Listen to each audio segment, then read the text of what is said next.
अपनी विभिन्न मांगों को लेकर कांग्रेस का पार्षद दल आज इंदौर नगर निगम कमिश्नर हर्षिका सिंह से मिला। इस दौरान नेता प्रतिपक्ष चिंटू चौकसे ने भाजपा पार्षदों के टेंडरों को लेकर नगर निगम पर गंभीर आरोप लगाए हैं। मीडिया से चर्चा में नेता प्रतिपक्ष चिंटू चौकसे ने नगर निगम पर ठेकेदारों को पैसा नहीं देने के आरोप लगाए। उन्होंने कहा कि कर्मचारियों की तनख्वाह समय पर नहीं हो रही है, बैंक से ओडी लेकर काम चल रहा है।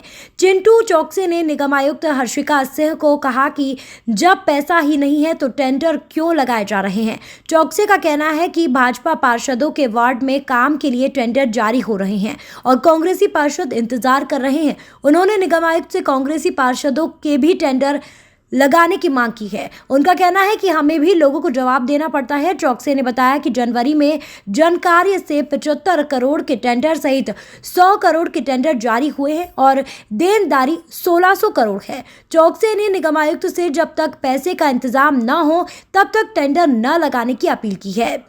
शाम को कांग्रेस पार्षद दल कमिश्नर से मिला और दोपहर में निगम ठेकेदारों ने कमिश्नर और महापौर पुष्यमित्र भार्गव से मुलाकात की।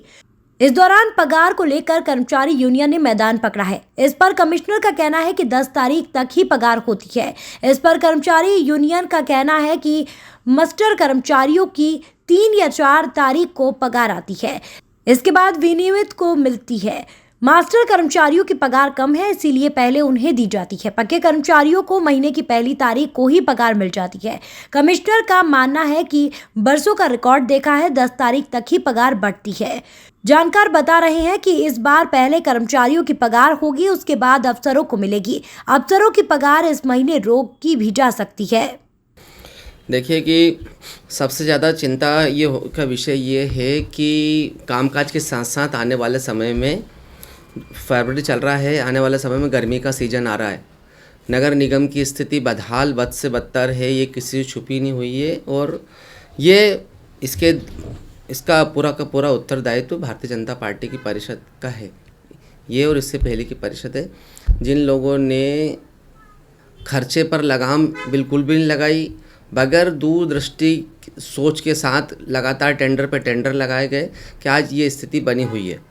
उसके साथ साथ हमने देखा कि हज़ारों करोड़ रुपए की देनदारी, मतलब 1600 करोड़ रुपए ठेकेदारों को देना है, करोड़ों रुपए के लोन चुकाना है। नगर निगम के पास में कर्मचारियों की सैलरी देने के पैसे नहीं हैं। उसके बावजूद भी हम इंदौर जैसे शहर जहां जनता अपनी मेहनत की गाड़ी कमाई से नियमित रूप से ईमानदारी से टैक्स भी जमा कर रहा है, सारे कर भी जमा कर, नगर निगम जैसा बोलती वैसा कर रहा है। उसके बावजूद भी नगर निगम की ये इतनी बदहाल स्थिति कि आने वाले समय में जिस तरह से आज पेपर में आया, नगरीवाण में पढ़ा मैंने कि 200 नगरीय निकायों में सैलरी के वांदे हैं, मतलब सैलरी तक की दिक्कत है।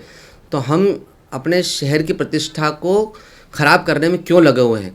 हमको समझना चाहिए कि जब नगर निगम के अकाउंट में 2-3 दिन पहले तक 1 करोड़ रुपए की स्थिति नहीं थी और आपने 200 करोड़ रुपए के टेंडर लगा दिए, 1600 करोड़ रुपए पहले से देना है। और अगर आपकी यही सोच है तो हमारे कांग्रेस के पार्षदों के टेंडर क्यों नहीं लग रहे? जब हमने देखा कि इतने सारे टेंडरों में कांग्रेस के पार्षद का एक भी टेंडर नहीं है, 150-200 करोड़ के टेंडर लगा दिया आपने और कांग्रेस के पार्षदों के टेंडर नहीं लगाए, तो ये तो पूर्ण रूप से भेदभाव वाला। आप ये कहना चाह रहे हैं कि पक्षपात हो रहा है, भाजपाई पार्षदों के वार्ड में टेंडर लगाए जा रहे हैं, कांग्रेसी पार्षदों के काम को तवज्जो न देके पैसा ना होने का बहाना करके टेंडर नहीं लग रहे हैं? देखिए, निश्चित रूप से पैसा नहीं है और हम तो ये चाहते हैं कि जो काम पहले से सैंक्शन है, चाहे वो कांग्रेस के वार्ड में हो चाहे भाजपा के वार्ड में हो, पहले जो सैंक्शन काम है विधिवत रूप से उस पर काम होना चाहिए। नगर निगम की जो बदहाल स्थिति है, नगर निगम मजबूत स्थिति में कैसा है उसको लेकर काम होना चाहिए। बहुत आवश्यक काम है जैसे ड्रेनेज को लेकर, पानी को लेकर, उस पर वर्किंग होना चाहिए। अनावश्यक काम है, अच्छी सड़कें आप अपने भारतीय जनता पार्टी के लोगों के दबाव में बिला वजह के टेंडर लगाते जा रहे हैं। या आने वाले समय में अगर पैसा भी आएगा तो उन अच्छी सड़कों को तोड़कर नई सड़क बनाने का क्या औचित्य है? औचित्य ये होना चाहिए कि इंदौर शहर के लोगों को साफ स्वच्छ पानी कैसे मिले, व्यवस्थित ड्रेनेज सिस्टम कैसे हो, और नगर निगम जो कोलैप्स स्थिति में आ गया है उस नगर निगम को हम धीरे धीरे काम करने की स्थिति में कैसे लाएं, ठेकेदारों को पेमेंट हो, आज हम एक बहुत अच्छा ठेकेदार इंदौर नगर निगम खो चुकी है पप्पू भाटिया के रूप में। आने वाले समय में अगर इसी प्रकार की स्थिति रही तो क्या स्थिति इंदौर में बनेगी, वो सोचने का विषय आज ये है कि कईयों वार्डों में ये स्थिति होगी, ढक्कन चैम्बर चेंज नहीं हो पा रहे, लोगों को मेंटेनेंस का, बोरिंग के मेंटेनेंस का सामान तक नहीं मिल पा रहा, वॉल तक चेंज नहीं हो पा रहे। ये ऐसा तो नगर निगम नहीं था। 2009 से लेकर 2014-15 तक जो परिदृश्य चेंज हुआ है वो निश्चित रूप से ये साबित करता है कि हमारी सोच कल की नहीं थी। हमारी सोच ही नहीं थी कि हमारे पास कहाँ से पैसा आएगा, कैसा आएगा। और दूसरा, आपकी सरकार है, 1600 करोड़ रुपए के लगभग राज्य सरकार से लेना है, इंदौर शहर की जनता के अधिकार का, चुंगी का पैसा लेना है। आप वहाँ से अपना पैसा लें, लेकिन राज्य सरकार भी क्या करेगी? राज्य सरकार खुद ही कंगाल है। हर महीने योजनाओं में पैसे देने के लिए वो कर्जा पे कर्जा लिए जा रही है।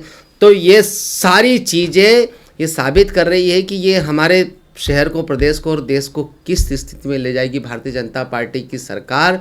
और आने वाले समय में ईश्वर ना करे कि हमारे देश में भी स्थिति सीरिया, लीबिया और श्रीलंका जैसी और पाकिस्तान जैसी ना बन जाए अगर ऐसे ही चलता रहा तो। 15 तारीख को परिषद की बैठक होने वाली है। देखिए, अभी मैंने सारी फाइल्स बुलवाई है, सारी फाइल्स को लेकर हम सब काम करेंगे।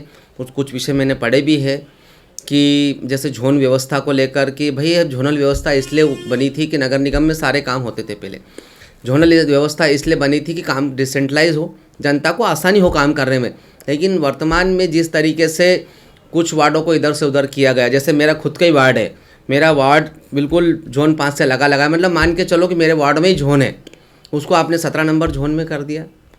कुछ तुक समझ में नहीं आया कि अपन पब्लिक को परेशान करने के लिए झोन बढ़ा रहे हैं कि पब्लिक की परेशानी कम करने के लिए झोन बढ़ा रहे हैं। लेकिन चूंकि भारतीय जनता पार्टी की सत्ता की भूख इस लेवल तक पहुंच चुकी है कि उनको जनता से कोई लेना देना नहीं। एन केन जिस तरह से देश में सरकारें गिरा रहे हैं, उसी तरह से मात्र झोन अध्यक्ष बनाने के लिए इंदौर शहर की लाखों जनता परेशान होगी अगर ये झोन व्यवस्था जो इनने बनाई हो अगर वो लागू होगी तो। लेकिन ये साबित करता है कि इनको सिर्फ पद चाहिए, पोस्ट चाहिए। मैंने बोला भी था आदरणीय महापौर जी को कि आप हमसे राइटिंग में ले लो, 1000 रुपये के स्टैम्प पेपर पर ले लो कि हम ये जोन वार्ड समिति के किसी चुनाव में कोई कॉम्पीट नहीं कर रहे हैं।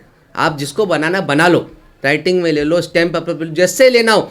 इंदौर शहर की जनता के हित में हम सब करने को तैयार है। जोन अध्यक्ष आप अपने सब बना लो, लेकिन आप इसका विरोध करेंगे परिषद बैठक में? 100% करेंगे। हम इसको लेकर कोर्ट भी जा रहे हैं, हम इसको लेकर कोर्ट, क्योंकि अभी इनके पास व्यवस्था तो है नहीं कि नई प्रेशर गाड़ी खरीदेंगे, डी वाटरिंग खरीदे, जो जहाँ है वहीं व्यवस्था नहीं हो पा रही है। सारे कार्यालय बनेंगे, 2-4 महीने का टाइम तो लगेगा। इस बीच हम कोर्ट भी जा रहे हैं कि ये जो डिसेंट्रलाइज किसी व्यवस्था को जो विकेंद्रीकरण करते हैं तो व्यवस्थाएं दुरुस्त और सुचारू चले, उसलिए पब्लिक को परेशान करने, आप अपने राजनीतिक हित के लिए हजारों लाखों लोगों को परेशान क्यों? जनता ने आपको जिताया है, जनता की सेवा करो, अच्छे से करो। लेकिन आप तो सिर्फ आपको झोन अध्यक्ष अपने बनाना है, इसलिए आप व्यवस्थाएं पूरी खराब करने पर तुले हुए हैं।